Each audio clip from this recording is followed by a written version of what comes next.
బాక్స్లో అన్ని రకాల మామిడి పళ్ళు ఉన్నాయి, దాదాపు 15 వెరైటీస్ అనమాట. నేను కొన్ని చూపిస్తాను. హిమాయతి ఇది చూస్తే పంచదార కలచం, ఇది చాలా స్వీట్ ఉంటుందంట. షుగర్లెస్ మ్యాంగో అని కూడా అంటున్నారండి. డయాబెటిక్ పేషెంట్స్ కూడా వాడొచ్చు అనమాట, స్పెషల్ టైప్ ఆఫ్ మ్యాంగో. ఆ తర్వాత ఇది పండూరి మామిడి అండి, ఇది గోదావరి జిల్లాలలో మాత్రమే ఉంటుంది ఇది. సో ఇది ఈ మధ్య అన్ని స్టేట్స్కి డిస్ట్రిబ్యూట్ అయిందనమాట. ఇది కూడా చాలా బాగుంటుంది, ఇది జ్యూసీగా ఉంటుంది, ఆల్మోస్ట్ రసాల్లాగా ఉంటుంది, బట్ మైల్డ్ టేస్ట్, చాలా బాగుంటుంది. ఇది చాలా మందికి తెలియదు పండూరు వారి మామిడి అని. అండ్ తర్వాత ఇది అంటు మామిడి అంటామండి, పెద్ద సైజు ఉంటుంది. అండ్ ఇది బంగినపల్లి, చాలా పెద్ద కాయ ఉంటుంది చూడండి, ఇది బంగినపల్లి వెరైటీ. తర్వాత సువర్ణరేఖ, ఇది కూడా చాలా మంచి టేస్ట్ అనమాట, సువర్ణరేఖ. సో ఇలా చాలా వెరైటీస్ ఇచ్చారు. నెల్లూరు నుంచి తెప్పించామండి. రాధాకృష్ణ గారు అని చెప్పి ప్రకృతి వ్యవసాయం చేస్తున్నారు.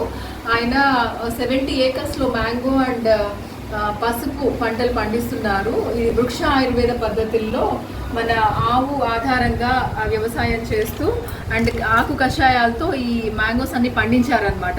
చాలా కేర్ఫుల్గా, వైట్ ఫ్లై రాకుండా, కెమికల్స్ ఏమీ వాడకుండా ఓన్లీ ఆయుర్వేద పద్ధతుల్లో, వృక్ష ఆయుర్వేద పద్ధతుల్లో చాలా బాగా చేస్తున్నారండి.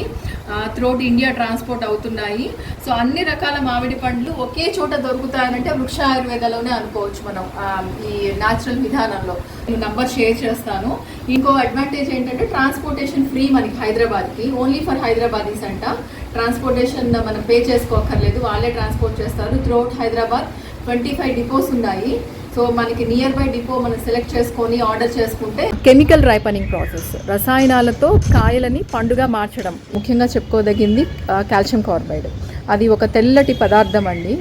సో అండ్ ఇంకా మనకి ఈథేన్ గ్యాస్ వాడతాము, తర్వాత గ్లైకాల్ అంటాము, లెడ్ క్రోమేట్ కావచ్చు, తర్వాత methanol red, methanol yellow, bananas కావచ్చు, పపయాస్ కావచ్చు, పసుపు పచ్చగా కనిపిస్తున్నాయి. సో అప్పుడు ఒక 10 ఏళ్ల క్రితం కనుక చూస్తే కొంచెం పసుపు కొంచెము ఆకుపచ్చ ఇలా ఒక కాంబినేషన్లో పళ్ళు అనేది, ఆ పీల్ తొక్క అనేది కనిపించేదండి.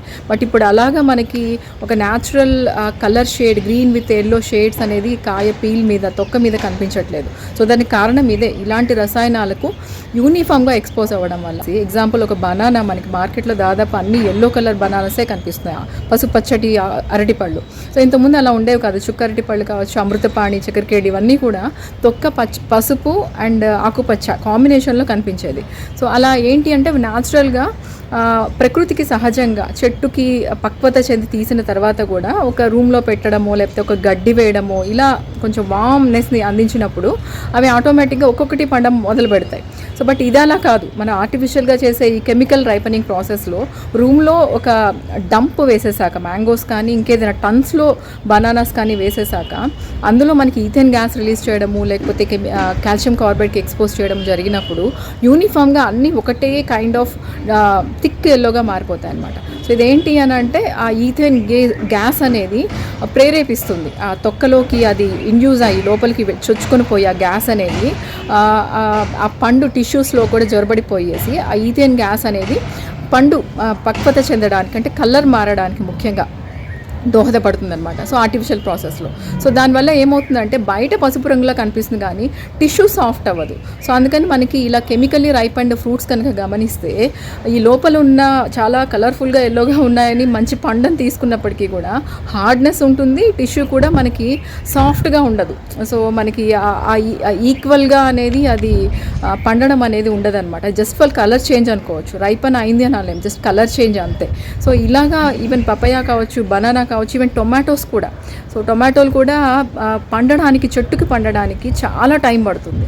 సో అంత టైం ఫార్మర్స్ వెయిట్ చేసే ఛాన్స్ లేదు ఇప్పుడు రోజుల్లో. సో మార్కెటింగ్ కాంపిటీషన్ కావచ్చు, వాళ్ళ బిజినెస్ కావచ్చు. సో దానికి ఏం చేస్తారంటే పచ్చికాయల్ని, అంటే ఆల్మోస్ట్ ఇంకా పండుతుంది అనే టైంకి తీసేసుకొని హార్డ్గా ఉన్నప్పుడే వాటిని ట్రాన్స్పోర్టేషన్లో కూడా డ్యామేజ్ కాకుండా, బిజినెస్ లాస్ కాకుండా ఆ స్టేజ్లో ఉన్న ఫ్రూట్స్ని కట్ చేసి, వాటిని ఫ్రూట్స్ అనలేము, కాయలే అవుతాయి అవి. సో ఆ కచ్చాగా ఉన్న కాయలను తీసుకొని ఇలా రైపన్ చేసి మార్కెట్కి రిలీజ్ చేస్తారు. సో చూడ్డానికి అది పండినట్టుగా ఉంటాయి, బట్ లోపల మాత్రం పచ్చిదనంతోనే ఉంటుంది. ఆ పులుపు టేస్ట్ మామిడి పండులో, సో మనకి ఆ టేస్ట్ని బట్టే మనం చెప్పొచ్చు ఇది కాల్షియం కార్బైడ్తో పండించారు, ఎక్స్పోజ్ చేసిన కాయలు అని చెప్పేసి. సో దాన్ని ఇలాగ జరుగుతున్నాయండి. సో ఇది చాలా డేంజరస్ అని చెప్పొచ్చు. ఇలాంటి పదార్థాలకి ఎక్స్పోజ్ అయిన, రసాయనాలకి ఎక్స్పోజ్ అయిన ఫ్రూట్స్ని మనం ఫ్రీక్వెంట్ ఫ్రీక్వెంట్గా తీసుకుంటున్నప్పుడు మన బాడీలో చాలా హెల్త్ ఇష్యూస్ అనేది రైజ్ అవుతాయి. అది హార్ట్ ఇష్యూస్గా కూడా దారి తీయడానికి అవకాశం ఉంది. సో స్కిన్ ఇరిటేషను, తర్వాత మనకి బ్రీతింగ్ ప్రాబ్లమ్స్, అల్సర్స్, స్కిన్ మీద కూడా మనకి అల్సర్స్ రావడానికి ఛాన్స్ ఉంటుంది. సో అండ్ ఇంకా దీని నుంచి మనం బయటపడాలంటే కాలం వచ్చిందంటే మనకి పుచ్చకాయ, మామిడి పండు, సపోటా ఇవన్నీ కూడా అందుబాటులోకి వస్తాయి.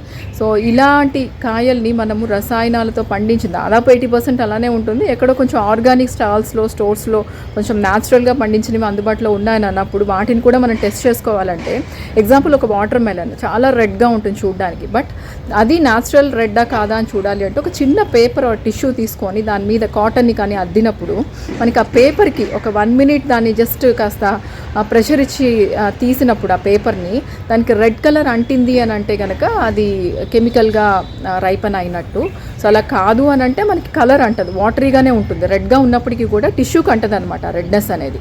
సో ఈ వాటర్ మెలన్ని కూడా చాలా ఎక్కువ శాతం ఇంజెక్షన్స్ ద్వారాగా కూడా నైట్రోజన్ అందించేసేసి, కాల్షియం కార్బోనేట్, నైట్రోజన్ లాంటివి లోపలికి చొచ్చింపజేసి ఈ పక్వత అంటే రైపన్ అనేది చేస్తున్నారండి.